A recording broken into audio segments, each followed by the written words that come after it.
एक ऐसा समय आया कि दिन में इतनी धुन लगी कि बस जीवन में पढ़ना ही है और कुछ करना ही नहीं, बस रात दिन पढ़ना, न खाने का कोई टाइम न पीने का कोई टाइम।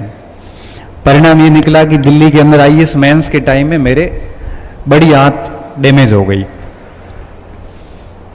बड़ी आंत डैमेज हो गई और मेंस से 3 महीने बचे। हम एम्स में अपॉइंटमेंट लिया दिल्ली के अंदर, और डॉक्टर ने जाते क्या बोला, डायग्नोस करने के बाद डॉक्टर ने कहा कि बेटा किसकी तैयारी कर रहे हो? मैं साहब मैं तो आईएएस की तैयारी कर रहा हूँ। डॉक्टर एजेड भी थे, 55 साल के थे। उसने कहा बेटा कुछ कड़वी सच्चाइयाँ हैं जो एक्सेप्ट कर। मैं क्या हुआ सर? तो क्या आप अब ऐसी बीमारी में जा चुके हैं कि ये बीमारी आपको जीवन भर नौकरी करने नहीं देगी। मैं मतलब ये है कि इसका कोई इलाज नहीं है, मेडिकल में लाइफ टाइम रहने वाली है, और इस नौकरी के साथ आप सिविल सर्विसेज की नौकरी नहीं कर सकते। बेहतर है आप एजुकेशन की तरफ मुड़ जाओ। मुझे बड़ा घमंड था अपनी हेल्थ पर कि मेरे को कुछ हो नहीं सकता, क्योंकि बहुत फिट था। क्योंकि उससे 4 महीने पहले असिस्टेंट कमांडेंट का फिजिकल दे के आया था एसी का, जिसमें 60 किलो भार, बेस्ट एथलीट, सारा कुछ अच्छा करके आया था। तो मुझे लगता था कि मेरी हेल्थ को कभी कुछ हो नहीं सकता था। और स्थिति ये हुई कि 6 महीने के भीतर वो 60 किलो का भार 43 केजी पे आया, 43 किलो पे। वो 15 का हीमोग्लोबिन 7.5 पे आया, और अस्पताल में जाके डॉक्टर ने एडमिट कर लिया। उस समय मुझे पहली बार एहसास हुआ, मैं बहुत गंदी स्थिति से गुजरा, और अभी भी यही चल रहा है। 16 साल से बीमारी चल रही है। हर दिन ये सोचता हूं कि काश ग्राउंड नहीं छूटते, ग्राउंड में खेलते रहते 1-2 घंटे डेली और पढ़ते रहते, तो ये स्थितियां कभी नहीं आती। इसलिए मैं स्टूडेंट को डेली कहता हूं कि बहुत पढ़ाई करिए, लेकिन साथ साथ में डेली 1-2 घंटे ग्राउंड में दीजिए। पैदल चलिए, दौड़िए, भागिए, कोई न कोई गेम्स में एक्टिविटीज करते रहिए, फिर पढ़िए। आपकी प्रोडक्टिविटी बढ़ जाएगी। आप देख लेना कि आपको अपने आप में अंतर महसूस होने लगेंगे। क्योंकि हेल्थ को दांव पे रख के आप नौकरी लग भी गए ना, तो फिर आगे की पूरी जिंदगी हेल्थ सुधारने में जाएगी। आप अपनी नौकरी के आनंद नहीं ले पाओगे, ना कुछ खा पाओगे, ना पी पाओगे, ना कहीं जा पाओगे। बस सैलरी लोगे और सैलरी है वो घर वाले खाएंगे, आपको कुछ नहीं मिलना है। मेरे साथ तो ऐसा ही हो रहा है। सुबह उठा, राहुल के सर चाय बना, तो मैंने कहा चाय नहीं पीता। तो सर दूध लाओ, मैं दूध नहीं पीता। कॉफी बना, तो मैं कॉफी नहीं पीता। खाने में सिर्फ दाल रोटी खाता हूं। हलवा बना, तो मैं हलवा नहीं खाता। क्यों? क्योंकि सब डॉक्टर ने बंद करवा रखा है। यात्रा करनी है तो कार से जाओ, बस में नहीं जा सकता। ये सब्जी नहीं खा सकता, वो नहीं खा सकता, ये नहीं पी सकता, वो नहीं पी सकता। अब क्या खा सकता वही लिस्ट है, बाकी सब नहीं खाना है। तो मुझे बताओ कि आपकी सैलरी 2 लाख रुपए हो, आप कुछ खा नहीं सकते, पी नहीं सकते, जा नहीं सकते हो। 2 लाख रुपए क्या काम के बताओ? उसके मजे तो कोई और ले रहा है। इसलिए अगर आपकी हेल्थ ठीक नहीं है तो आपकी नौकरी सच में कोई काम की नहीं है। इसलिए इन हेल्थ और एजुकेशन दोनों को बैलेंस बना के चलो। आप खूब पढ़ो। आप ऐसा नहीं है पढ़ना नहीं है, खूब पढ़ो। 8 घंटे, 10 घंटे, 12 घंटे पढ़िए, लेकिन साथ में 1-2 घंटे आप बढ़िया एक्टिविटी कर लीजिए। पानी पिला दो। 1-2 घंटे आप एक्टिविटी कर लो, तो इससे क्या होगा कि आप कभी भी बीमार नहीं होंगे। और हेल्थ के साथ अगर आप काम करोगे तो ठीक,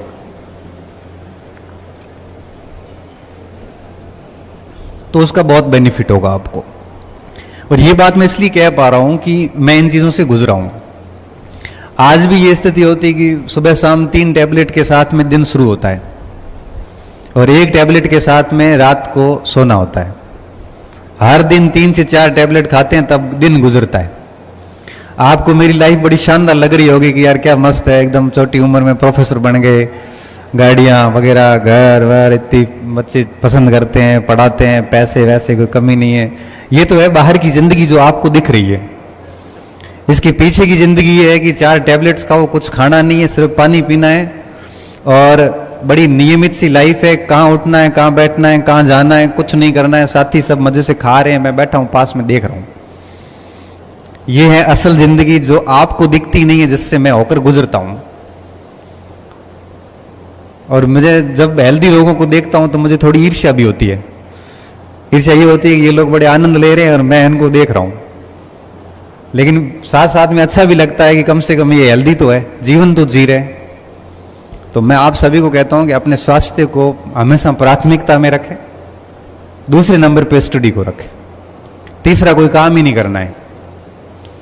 और जिस दिन सिलेक्शन होगा आरपीएससी की उस पीडीएफ लिस्ट में जब नाम आएगा तो सत्यन बता सकता है कितनी खुशी होती है। पहली बार लिस्ट में नाम आया तो कैसा लगा था? ऐसे लगा जैसे क्या हो क्या गया, मतलब किसी और से दिखवा लेता हूं, सर मेरा ही है ना ये रोल नंबर। हिंदी का रिजल्ट आया तो रात को 10-11 बजे एक बच्चे का मैसेज आया, सर आप सर अभी जग रहे हो? मैंने कहा हाँ। हिंदी का नहीं था, पॉलिटिकल साइंस का था। रात को 11-11:30 बजे रिजल्ट आया। मैं कहा बेटा जग रहा हूँ। तो सर रिजल्ट आया और मेरे रोल नंबर देखो ना आप। तो मैंने कहा ये ठीक हिम्मत करके बोला है बच्चा, मैं देखता हूँ ना रोल नंबर ला। तो रोल नंबर दिए, मैंने पीडीएफ डाउनलोड करी, देखा तो उसका सिलेक्शन हो रखा। तो मैंने कहा बेटा बधाई हो, आपका सिलेक्शन हो गया। तो सर हो गया है ना, कंफर्म हो गया? मैं कहा कंफर्म हो गया। आपने नहीं देखा? सर मैंने देखा पर यकीन नहीं हो रहा है कि क्या पता मेरा है कि नहीं। आप देखोगे तो सर बहुत सही देखोगे। इसलिए मैं आपसे एक बार और चेक करवाना चाह रहा हूं, फिर मैं मेरे मम्मी पापा को फोन करूंगा कि पापा मेरा सिलेक्शन हो गया है, एक बार आप मुझे कंफर्मेशन दे दो। मैंने कहा बेटा हो गया है और आप एंजॉय कीजिए। अब वो फोन पे रोने लग गया, मतलब वो फपक फपक के रोते हैं ना कोई, ऐसे मतलब जिसको खुशी के गजब भावनाएं कंट्रोल की हुई हो कई सालों से। 2 मिनट रोने लगा। मैंने कहा बेटा थोड़ा शांत हो जा। और फिर उसके बाद में 2-5 मिनट सर आपका, मेरे को बहुत सारे धन्यवाद बोले। और फिर उसके बाद घर पे परिवार पे उसने अपना फोन वोन शुरू किया। तो मुझे लगता है कि व्यक्ति के जीवन में इससे बड़ी खुशी कुछ हो नहीं सकती जिस दिन उस पीडीएफ में नाम आता है।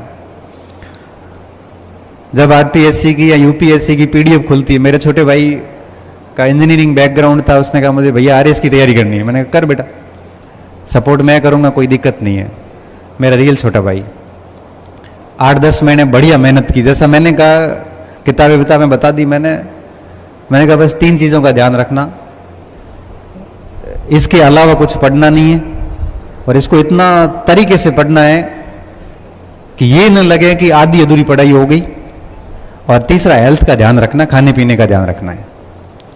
7-8 महीने पागलों की तरह पढ़ाई करी।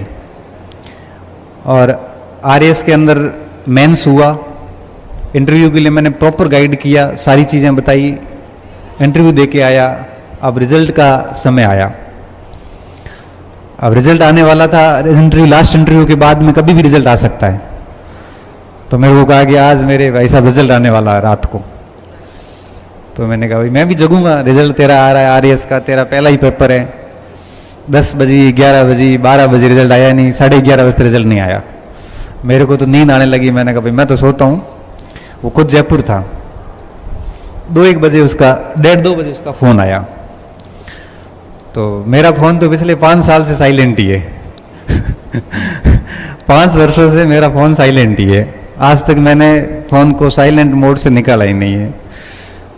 क्योंकि क्लास में जाता हूँ तो बच्चों के सामने फ़ोन साइलेंट रहता है, कोचिंग में जाता हूँ तो भी फ़ोन साइलेंट रहता है, जनरली जेब में ही रहता है, साइलेंट ही रहता है। मैसेज का रिस्पॉन्स ज़रूर कर लेता हूँ। मेरा फ़ोन साइलेंट था तो घर के फ़ोन पे फ़ोन आया। 2-3 बार कंटिन्यू आए तो बच्चे उठ गए। उन्होंने कहा कि फ़ोन आ रहा है, चाचा का फ़ोन आ रहा है, चाचा का फ़ोन आ रहा था। मैंने रिजल्ट आया होगा तो मैंने उठाया, उठाते बोले कि मेरा सिलेक्शन हो गया है। और ऐसे करते करते वो भावुक हो गया। मैंने कहा पागलों की तरह क्या रो रहा है, खुश है?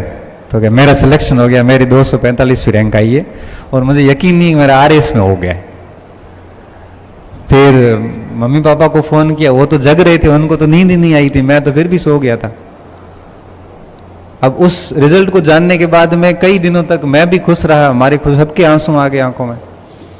क्यों? क्योंकि एक मध्यम वर्गीय व्यक्ति के लिए नौकरी कितनी ज़रूरी होती है, इसकी कल्पना आप से अधिक आपके माँ बाप करते हैं। आपके अंदर आपके माता पिता वो उम्मीद देखते हैं कि हमारा बच्चा भी नौकरी लगेगा, और ये बात आपको अंदर से सबको पता है। कितना डेस्परेटली वो चाहते हैं कि उनका बच्चा सरकारी सेवा में जाए। और जब हम उन उम्मीदों को तोड़ते हैं, हम यहाँ आके मूर्खताएं करते हैं, हम यहाँ आके लापरवाहियां करते हैं, तो हमें थोड़ा सा भी अंदर से फील नहीं होता कि हमारे माँ बाप कितनी उम्मीदें लगा के बैठे और हम क्या कर रहे हैं यहाँ पे। आप अपने लिए नहीं, लेकिन उन उम्मीदों के लिए तो पढ़ लो जो आपके अपने माँ बाप बांध के रखे बैठे हैं, और उन्होंने खुद ने जीवन में वो नहीं कर पाए, उनकी स्थितियां नहीं थी, लेकिन वो अपनी हर खुशी को त्याग करके आपके लिए संसाधन जुटा रहे हैं ताकि आप उनके ड्रीम्स को पूरा करें। और आपको नहीं पता, आप चले आते हो शहर, पीछे माँ बाप बात क्या करते हैं।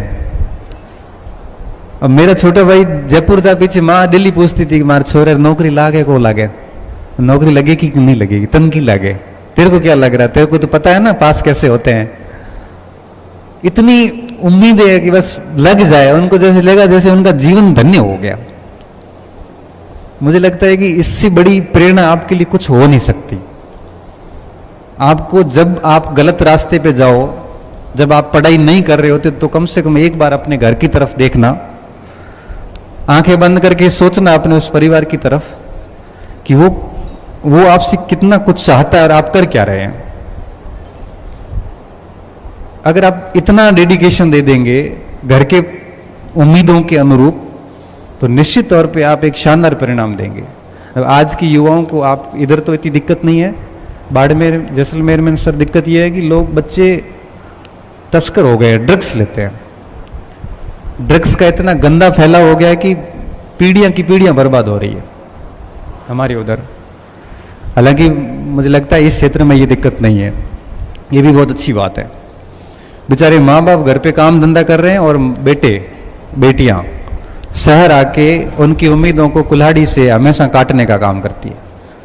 माँ बाप तो चले जाएंगे, उनको तो जाना ही है, 5-10 साल बाद चले जाएंगे, फिर ता उम्र आप जिंदगी भर फिर पछताओगे, रोते रहोगे कि मौका दिया था लेकिन हमने मूर्खताएं की। तो आपके पास अभी समय है, अवसर है, आप में क्षमताएं हैं, आपके पास में संसाधन है, और आपके पास में मोटिवेशन भी है। तो मुझे लगता है कि आपको बहुत मेहनत करनी है। आज इस सेमिनार में जाने के बाद आप अपना टारगेट सेट करिए और 2-3 साल बिल्कुल पागलों की तरह पढ़ाई करिए। जो चीजें डिस्ट्रैक्ट कर रही है उनसे दूर हो जाइए। आपका जीवन सिर्फ आपका है, बर्बाद हो जाओगे तो लोग मजे लेने वाले हैं, कोई भी आपको सांत्वना देने नहीं आएगा। देखो, व्यक्ति आपकी पद और स्थिति से प्रेम करता है, आपसे प्रेम करने वाले बहुत कम हैं। सही बता रहा हूं, आपसे प्रेम करने वालों की संख्या कुछ डिजिट्स में ही है। बाकी दुनिया आपके पद और प्रतिष्ठा से, स्थितियों से प्रेम करती है, आपके स्टेटस से प्रेम करती है। तो अपना स्टेटस बनाओगे तो लोग आपको खूब अच्छा सम्मान देंगे, बर्बाद हो गए तो लोग मजे लेंगे, सीधी सी बात है। इसलिए आप अपने जीवन को बनाना, बिगाड़ना मत। ये दोनों आपके हाथ में है। बनाने, आपके जीवन को आपके अलावा कोई बर्बाद नहीं कर सकता, और आपके जीवन को आपके अलावा कोई बना नहीं सकता। क्योंकि आप कैसे ग्रुप में रहते हैं, बनना और बिगड़ना ग्रुप पे डिपेंड करता है, और ग्रुप कैसा होगा वो आप पे डिपेंड करता है। आप अगर चोर चक्कों के साथ रहोगे तो चोरियां करोगे, भले घर में कितने अमीर हो।